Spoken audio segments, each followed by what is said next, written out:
Bonjour à tous et bienvenue chez 3D Expert, distributeur officiel de la marque Unizy en France. L'objectif de cette vidéo est de vous apprendre à réagir au cas où vous auriez percé votre bac par erreur. Donc il faut savoir déjà de base que normalement vous n'êtes pas censé percer votre bac. Ça arrive de temps en temps pour des utilisateurs qui utilisent un objet métallique, une petite spatule de ce type-là, pour aller récupérer les morceaux polymérisés au fond du bac. Donc il faut savoir déjà que cette procédure est complètement à proscrire, mais alors vraiment à proscrire. Ne jamais mettre un objet métallique dans votre bac. Voilà, c'est clair.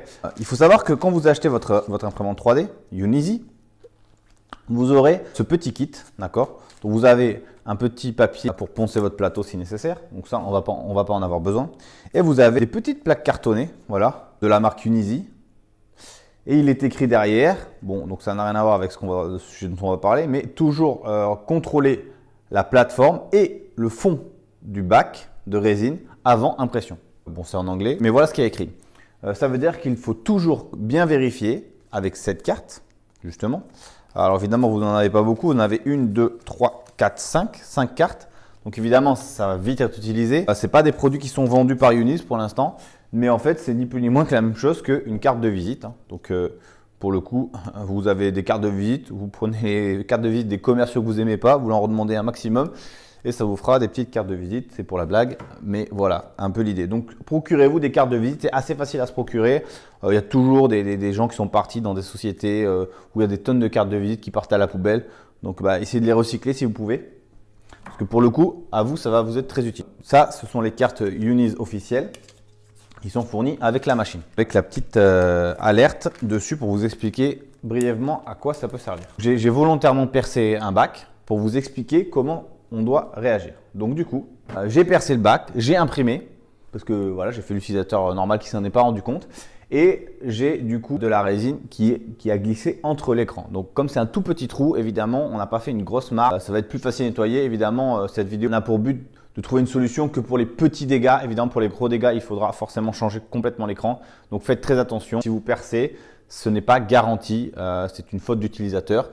Donc, toujours pareil, quand votre bac commence à être usé, que vous avez des problèmes d'adhésion, n'insistez pas.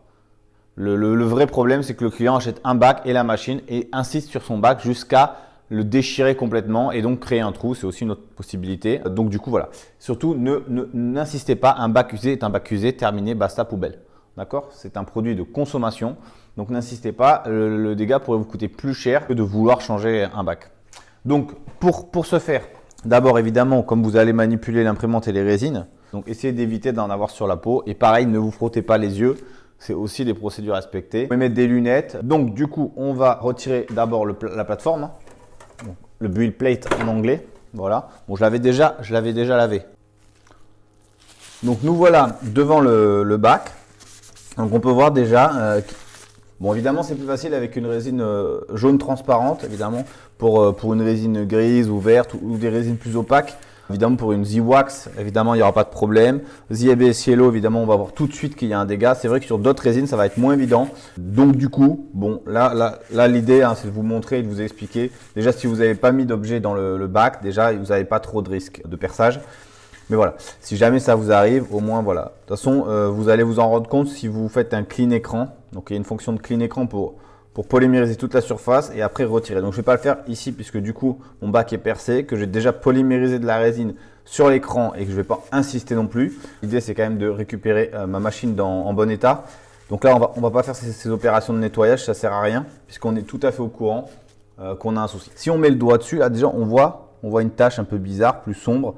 Voilà, donc on voit que par rapport au reste, on voit bien qu'il y a quand même un souci. Vous voyez clairement une différence de teinte, ça veut dire que là, il y a de la résine qui a glissé dessous. Et puis vous avez des taches un peu blanchâtres aussi. Déjà, vous mettez le doigt et vous sentez clairement que c'est pas plat. Et puis si vous essayez de retirer, vous sentez vraiment qu'il y a un problème. C'est pas quelque chose de polymérisé, c'est vraiment un défaut. Donc là, si j'essaie de l'enlever, j'écarte plus le trou qu'autre chose. Donc en fait, le bac est percé. Je l'ai volontairement percé avec un outil métallique. Et on a polymérisé un petit objet. Voilà. Mais vraiment, le but, c'est de faire un exercice et de vous expliquer comment on va pouvoir réagir. Donc là, tout de suite, ce qu'on va faire, donc on a déjà retiré la plateforme. On va du coup retirer le bac. On retire le tank. Ok. Donc là, on le retire. Et pour l'instant, on ne va rien faire de plus pour l'instant. Donc le bac, on le met de côté. Et là, on va voir la résine. Donc première étape de la procédure, il va falloir prendre du coup votre alcool. Donc évidemment, je vous conseille d'utiliser une petite pipette comme ceci. C'est vraiment l'outil indispensable, hein, clairement. Et vous allez déjà nettoyer la surface de votre écran pour enlever tous les résidus de résine. Et là, on va voir la zone qui a polymérisé. Évidemment, ça n'a polymérisé que sur la zone qui était en cours d'impression. Donc, comme c'était, je n'ai pas polymérisé grand-chose, j'ai un petit dégât. Donc là, j'ai de la résine qui est clairement polymérisée sur l'écran. Voilà. Donc ici, on voit clairement la zone de polymérisation. Donc peut-être sur la caméra, ça se voit moins. Mais bon, donc une fois que vous avez nettoyé, vous allez vraiment voir les zones. Donc l'idée, ça va être de prendre directement votre petite carte de visite. Voilà, donc évidemment, nous, c'est celle de 3D Expert. Et là, vous allez essayer de gratter doucement. Donc l'idée, c'est vraiment de gratter doucement. De toute façon, avec une carte de visite en carton, vous avez peu de chances de rayer votre écran. Il faut le savoir. Voilà, ça va prendre un peu de temps. Il va falloir être un peu patient. Mais petit à petit, vous arrivez à gratter. Alors évidemment, avec une carte de visite plus dure, de meilleure qualité, ça marche mieux. Mais vous allez réussir petit à petit. Ça va être long, hein. Il va falloir peut-être une bonne demi-heure pour cette opération. Mais je vois pas trop d'autres possibilités. Donc je vais gratter doucement. D'accord? Et à chaque fois, je vais remettre un peu d'alcool. Et je vais nettoyer. Et à chaque fois, voilà, il va y en avoir un petit peu moins, un petit peu moins. C'est pas une opération très agréable, mais c'est la seule que je connaisse qui va pouvoir vous permettre de récupérer votre écran. Voilà, on voit bien à chaque fois ça gratte un peu. Et en fait, à chaque fois que ça gratte, ça use aussi la carte. Vous allez quand même consommer pas mal de cartes de visite. Voilà, vous voyez la poudre blanche qui apparaît. Et bien ça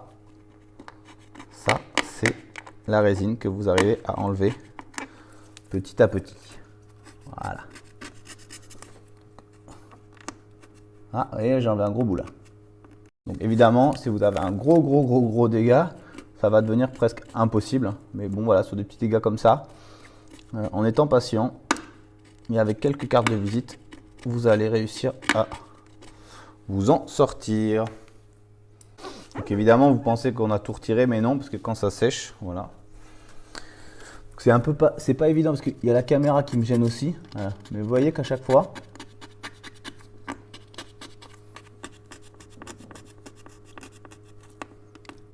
et voilà, c'est terminé. Donc voilà, une fois que vous avez fini, vous nettoyez bien votre écran. Et ensuite, il ne vous reste plus qu'à mettre le nouveau bac. Donc évidemment, vous ne remettez pas l'ancien, ça c'est sûr. Je pense que tout le monde avait compris. Vous vérifiez bien que vous n'avez pas de poussière sur le côté du film qui va toucher l'écran. Voilà, c'est le plus important. Et vous venez reposer votre bac. Et vous verrouillez. Et la procédure est complètement terminée. Vous avez récupéré l'écran de votre imprimante. Voilà, si vraiment c'est trop important et que vous ne pouvez pas y arriver, c'est possible qu'au bout d'un moment, vous ne puissiez pas le récupérer parce que vous avez vraiment été trop loin. Dans ce cas-là, il faudra racheter un module écran. Donc vous pourrez soit envoyer votre machine directement chez nous pour qu'on vous fasse une réparation et un remplacement de l'écran, soit vous pouvez acheter directement le module LCD du coup pour le remplacement de votre écran par vous-même. Donc c'est une procédure qui est un peu compliquée quand même. Donc ça va vraiment s'adresser aux gens vraiment un peu bricoleurs qui savent un peu ce qu'ils font parce que du coup le système de connectique n'est pas forcément facile d'accès et ça va être assez difficile de remettre la connectique sur l'écran. Voilà, c'est pas impossible, mais ça demande une certaine dextérité et certaines connaissances en maintenance de tout type d'électronique ou voilà, quelqu'un qui sait réparer son iPhone ou un écran d'iPhone, voilà, ça va être dans ses cordes. Si vraiment vous, l'électronique, vous n'avez jamais touché, vous savez juste imprimer, vous renvoyez la machine chez nous, ça fera peut-être moins de dégâts. Parce que si jamais vous abîmez ou vous posez mal l'écran neuf, évidemment, il faudra sûrement en racheter un autre puisqu'on ne pourra pas reposer. Puisque du coup, il y a une procédure, il faut éviter que la poussière vienne se mettre entre l'écran et le système de cooling board. Donc voilà, c'est une opération que vous pouvez faire vous-même, mais ce n'est pas une opération simple. Voilà. Youneasy vous propose des solutions à moindre coût. Maintenant, faites attention, vérifiez que vous êtes capable de le faire ou non. Et en fonction de ça, ce sera à vous d'en juger. Donc voilà, la procédure de maintenance est terminée et on vous souhaite de profiter de votre imprimante. À bientôt, au revoir.